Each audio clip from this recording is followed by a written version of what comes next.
Good. All right, so that kind of covers Andrew Thomas, but we're going to stay at the University of Georgia, and a redshirt sophomore from New York, Mr. Isaiah Wilson, who played the left, I think he played the right. He played the right side. He played the right.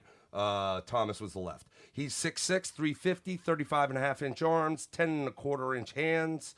Ran a 5.32 in the 40. His 20-yard shuttle was 5 seconds, 5.07.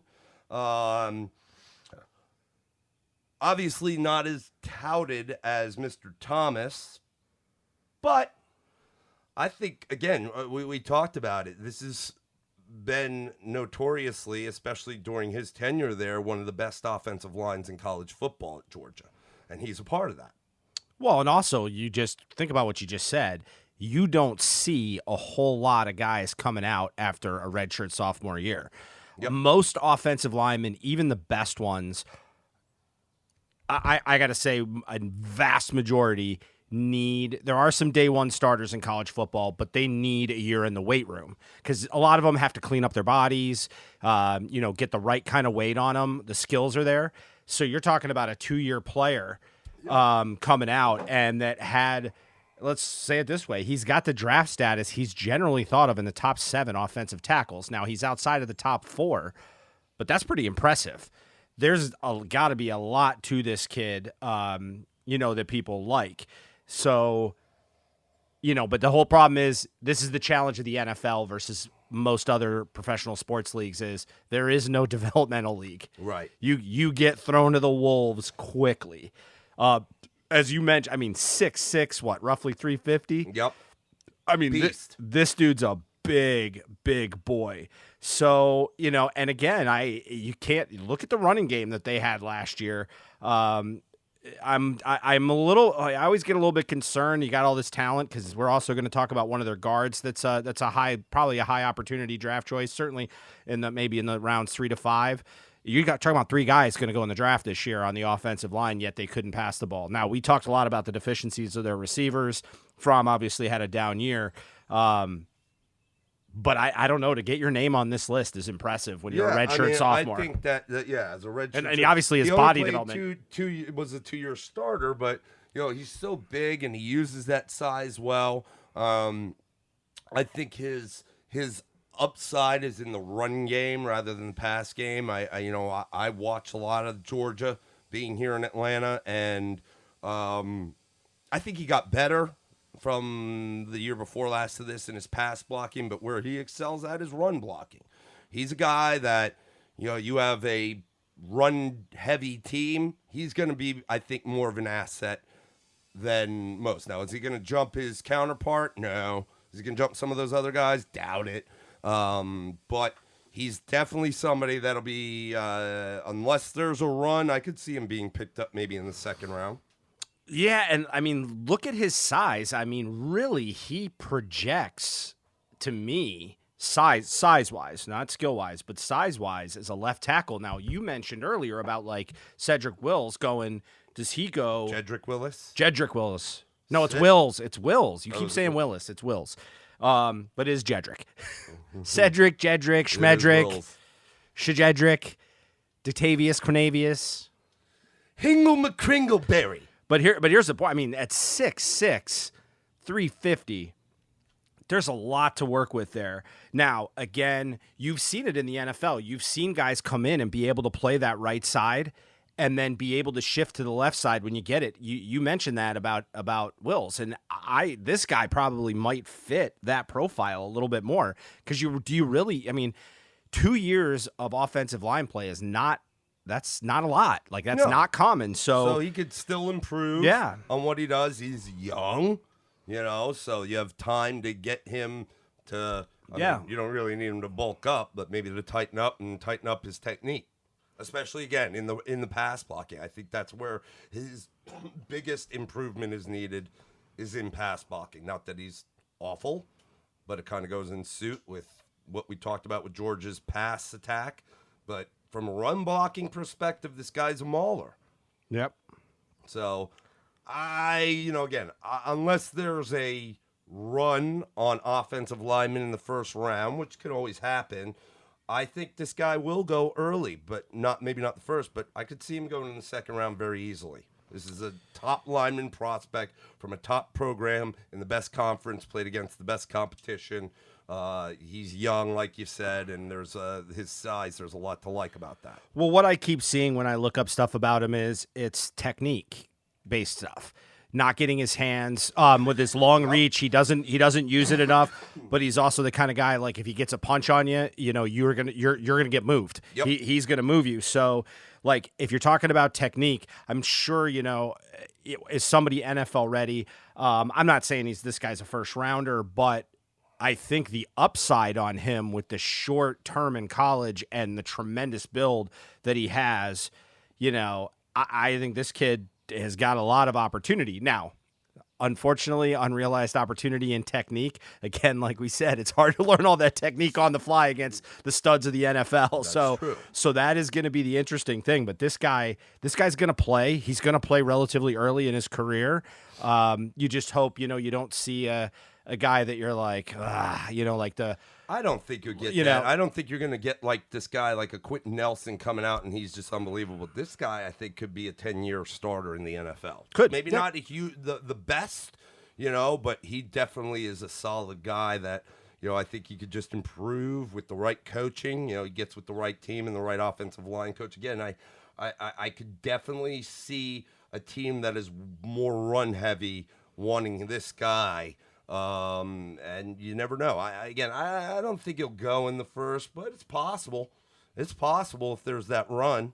Like I said, I think he's a really, really consistent player. Somebody that can be very coachable and can be a 10-year starter for a team and stay relatively healthy. I mean, like, I don't remember him having much injuries during his career, at least not ones that were completely debilitating to his career at Georgia.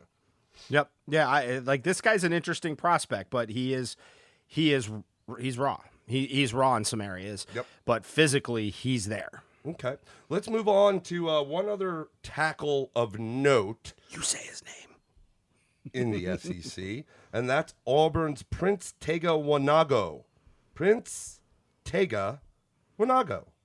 He's from Montgomery, so right up the way at from Auburn. Senior, 6'5", 308, 33.5-inch arms, 10 and 3/8-inch hands. I don't have any times. I don't think he was at the combine, but this guy, he was not a football player when he was coming into college, really. He's a guy that, he put on some weight, kind of learned the game and learned the position of offensive line. Very raw. He only had, I think I read, he only played like 1 year in high school. 1 year of football in high school. So very raw. Obviously, by the measurables, he does have shorter arms. That could cause problems if you're a tackle and you have that lanky, long arm, bend, tall, D-end edge rusher. Yeah. Somebody that's, fast, long, and has that bend with long arms, and they use those arms and hands well. That could be an issue with the short arms. That's often the times why you want a tackle to have longer arms, and then it actually goes in as you go in interior in the line. It's okay to have shorter arms at guard and even more so at center, as well as your size in terms of height. But this is a guy that, again, just raw talent, has not played the game a lot, so he's obviously still got a lot left in the tank, passionate about the game. I watched a little bit of his tape, has some nice bend to him. Which is important for a left tackle when you're, if you are the blindside tackle taking on some of those edge rushers. He's able to get to the second level in the run blocking scheme. He was a basketball player as well as a soccer player, which makes sense with his name. I mean, he's probably from, I don't know. A soccer playing country? Yeah, a soccer playing country. So, I mean, that's, those. Which is everywhere but the U.S.? Skills like that just, tell me something about guys. When they have the ability to play multiple sports and they're good at them, that's just raw athleticism. Yeah, I look at this guy's a project. There is Yep. things there, but he's a project. And I think Isaiah Wilson is less of a project, yet still a project. So, is he play, maybe as a swing tackle, trying to get his feet wet and find a home for himself? A lot about technique, a lot about how, when I kind of look at it in total, I kind of see he struggles to keep his body in tune, meaning his hands and his waist, his legs. He just doesn't, excuse me, Corona. He tends to keep, he isn't always in balance with himself. And I think that's technique stuff. So, I kind of see this guy probably, a mid-round potential. And again, it's not a guy that's going to come in and start for you. If he is, you're in trouble. But maybe can work his way into a starting lineup. Maybe become, he looks, left tackle, and obviously that's kind of where he played. It depends on what part of his technique he improves. Yeah. I mean, again, you're right. He's raw. He's a project. You might go to a good team, good line coach, develop those skills as long as he's that coachable, which, I think the fact that he hasn't played that long and he is a multi-sport player tells me something. Yeah. But at the end of the day, he might end up, look, guards are big too in the NFL. So they might kick him in there just because of those short arms. That might suit him better. That's a worry. It is a serious, just like they talk about hand size for quarterbacks, and that's a debate for another day. The arm length for an offensive lineman, especially when you go from outside to inside, tackle to guard, is very important. You look at a guy like Jake Matthews, that was his knock. Now, granted, he's done a decent job. I don't think he's everything that the Falcons hoped, even though they re-signed him to an extension. I don't think they had much other options. But one of the knocks on him was short arms. And if you watch his game, that short arm capability definitely comes into play where he can struggle. Yeah, and I see a little bit here as I kind of look through some of it. They say he's a better fit for a zone run scheme, which the big move from that's going to be that he's getting the defensive lineman to flow with him as opposed to a gap control scheme where you're trying to actually turn and move people. Because I've seen stuff about him getting stronger and kind of just looking at his, you talk about his arms, but also, at 6'5", 307, relatively light on the tackle side. So, you could see where the strength would come in. Maybe with some of his athleticism there, he could pull. So he could put weight on. He can, but again, you change some of the dynamic of the way that you approach the game when you do that. So that'll be interesting to see. Okay. But again, that's kind of where we see him at. All right. Well, that gets most of the important names at tackle for the SEC, and we'll run down other names at the position later, just by name and statisticals only. All right, that wraps up the outside linemen. Names of note, offensive tackles in the Southeastern Conference. We went through Jedrick Wills from Alabama. We went through Andrew Thomas from University of Georgia, as well as Isaiah Wilson from University of Georgia, and we hit on Prince Tega Wanago from Auburn.